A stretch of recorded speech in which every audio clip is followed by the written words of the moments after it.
नमस्कार सभी को, सभी कहानी प्रेमियों को इंदु शर्मा का नमस्कार और मेरी कहानियों को पसंद करने के लिए आपका हृदय से आभार व्यक्त करती हूँ।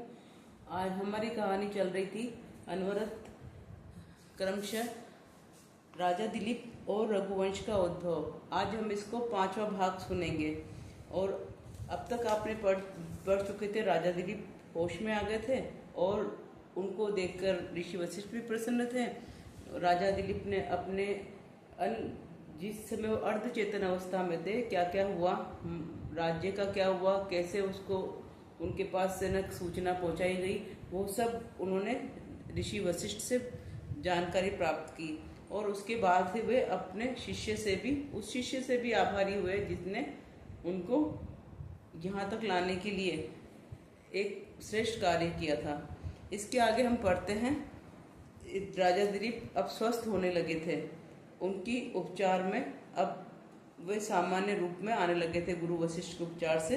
इसके आगे हम पढ़ेंगे राजा दिलीप की कथा और रघुवंश का उद्भव भाग 5। इससे पहले मेरा आपसे छोटी सी विनती, वही सब्सक्राइब कीजिए, लाइक कीजिए, शेयर कीजिए, हाइप आता है हाइप भी दीजिए। और इसमें सब्सक्राइब करेंगे तो आपको 1 2 3 4 5 जो भी आपको ये भाग है वो सब आपको मिलेंगे।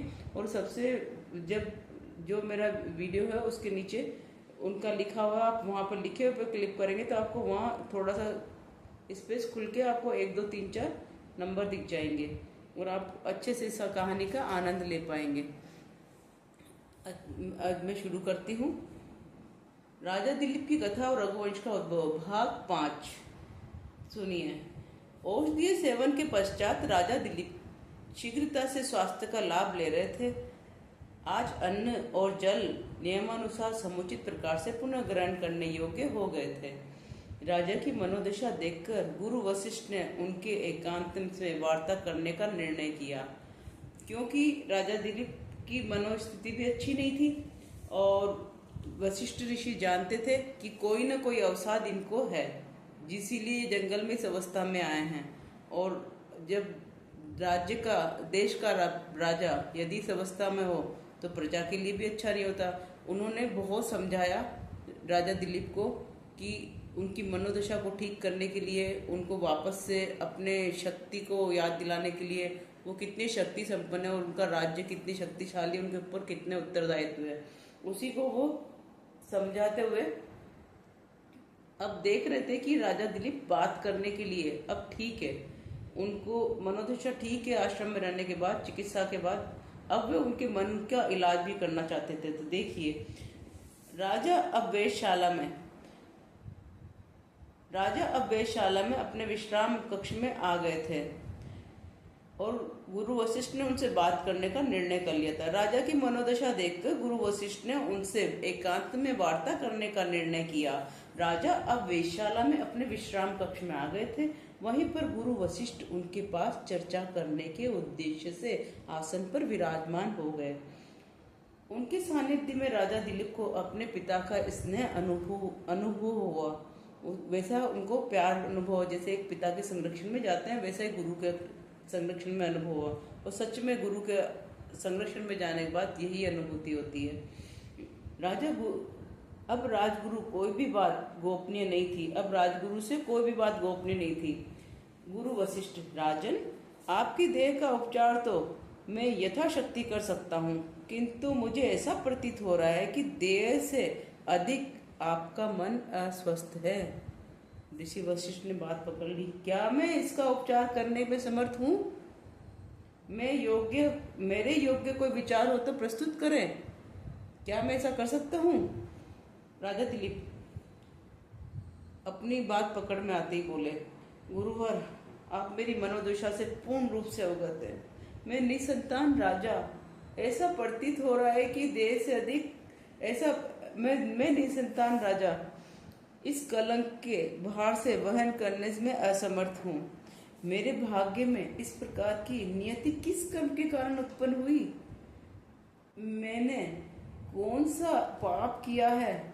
आप मेरा मार्ग प्रशस्त कीजिए। अब राजा दिलीप को अपने भाग्य पे संदेह होने लगा कि मेरे से क्या गलती हो गई जो मैं इस तरह का श्राप भोग रहा हूँ। और निसंतानता जितनी बड़ी चीज एक राज्य के लिए बहुत बड़ी बात होती है, गुरु वशिष्ठ, जब राजा ने आज्ञा दे दी तो गुरु वशिष्ठ ने आगे का कार्रवाई करी। गुरु वशिष्ठ कुछ देर के लिए ध्यान मुद्रा में गए और राजा दिलीप के जीवन चक्र के और पुनः पुनः जन्म के कर्मों का अवलोकन करने लगे। उन्होंने अचानक से समाधि त्याग दिया।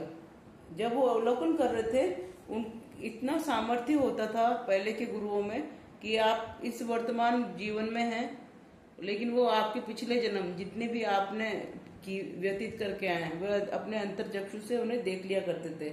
ऐसे ही राजा दिलीप का निरीक्षण उन्होंने कर लिया और समस्त घटनाओं का किया। एक एक जन्म के साथ जो उन्होंने क्रियाकलाप किए वो सब वो देख पा रहे थे। गुरु वशिष्ठ, राजन, आपके प्रत्येक जन्मांतर में किसी भी प्रकार का कोई दुष्कर्म नहीं था, किंतु अनभिज्ञतावश आपने एक पाप कर्म हो गया, एक गलती हो गई आपसे अनभिज्ञता। जब आप देवताओं की सहायता के लिए युद्ध विजय के पश्चात स्वर्ग के राजा इंद्र के लोक से वापस प्रस्थान कर रहे थे, तब आपसे गलती हुई। तब आपने मार्ग में गोवंश का एक समूह आया था, याद है तो स्मरण कीजिए कि ये गोवंश का समूह आया था। बहुत सारी गायें वहां पर थी, मैंने स्वर्ग के रास्ते में आपने शीघ्रता के कारण अपने तीव्र वेग वाले रथ को कुछ क्षण के लिए विराम देना उचित नहीं समझा। आपने उस गोधन को देख के भी आप उस गोवंश के अनदेखा करके आगे बढ़ गए। आपने माता कामधेनु को प्रणाम नहीं किया। राजा अचंभित हो गया। उस गोवंश के समूह में माता कामधेनु कल्पवृक्ष के नीचे विश्राम की मुद्रा में उपस्थित थी। ये तो सौभाग्य था कि उन्हें कामधेनु दिखी, लेकिन अनभिज्ञता यह हो गई कि उन्होंने प्रणाम नहीं किया। जब आपने उनको प्रणाम नहीं किया तो वे क्रोधित हो गई और आपको निसंतानता का श्राप दे दिया। जिनके अंदर तेज होता है, बल होता है, तो उन्हें अपनी शक्तियों को भी सम्मान प्राप्त करने की और शीघ्रता से आतुरता भी रहती आशीर्वाद देने की। वैसे ही राजा दिलीप के साथ हो गया। सभी कामनाओं को पूर्ण करने वाली कामधेनु को प्रणाम नहीं करके आप उनके वरदान से वंचित रह गए, इसीलिए आप निसंतान हैं। आपने क्या गलती कर दी? ऋषि वशिष्ठ ने फटाफट से इस बात को देख लिया। मात्र एक गलती हुई थी कि कामधेनु को प्रणाम नहीं किया, वो उसको अनदेखा करते हुए निकल गए। पहले के राजाओं का सत्य, मतलब इतनी छोटी और कहो या बड़ी कहो, बहुत मायना रखती थी। जब राजा दिलीप को अनभिज्ञतावश माता कामधेनु के अपमान का पता चला तो वे आत्मग्लानि से भर गए और उनके शापोद्धार का उपाय जानने को आतुर हो गए। मतलब वो इतनी पूज्यनीय थी कि आप उसको अनदेखा नहीं कर सकते। उस वक्त भी और आज भी है, उस वक्त भी थी सभी लोगों के लिए।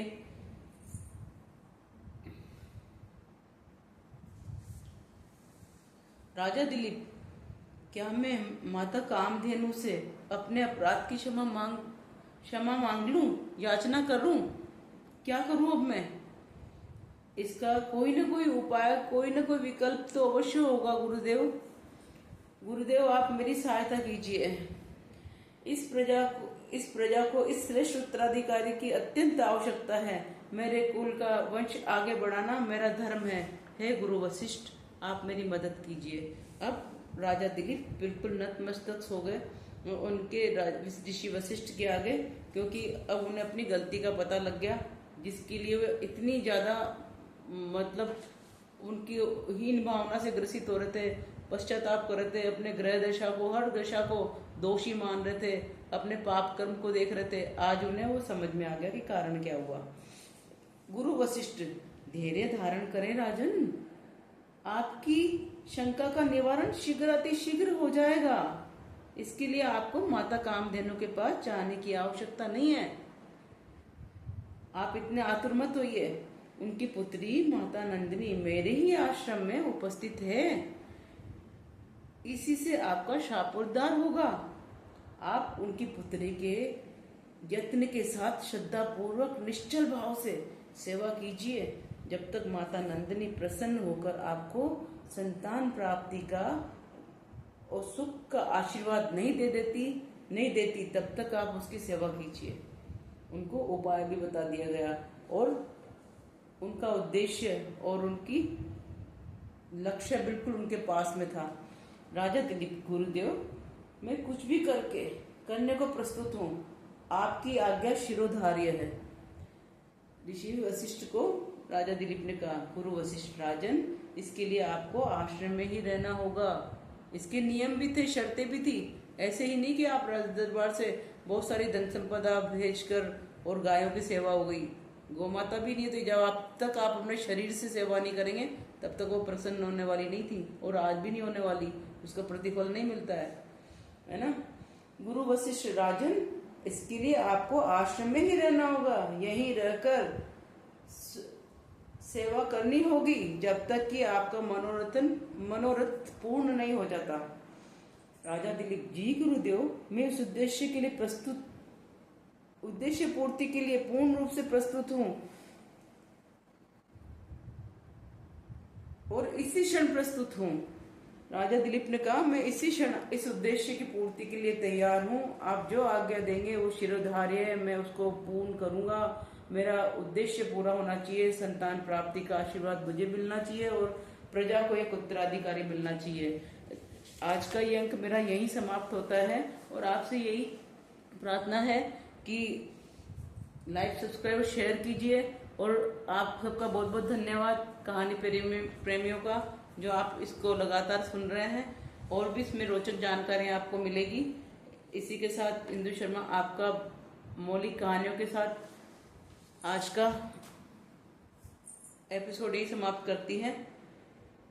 मेरी रचनाओं को प्रोत्साहन देने के लिए धन्यवाद बहुत बहुत। अगले अंक में फिर मिलेंगे जल्दी ही।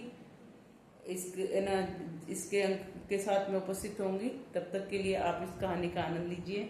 नमस्कार सभी को, धन्यवाद।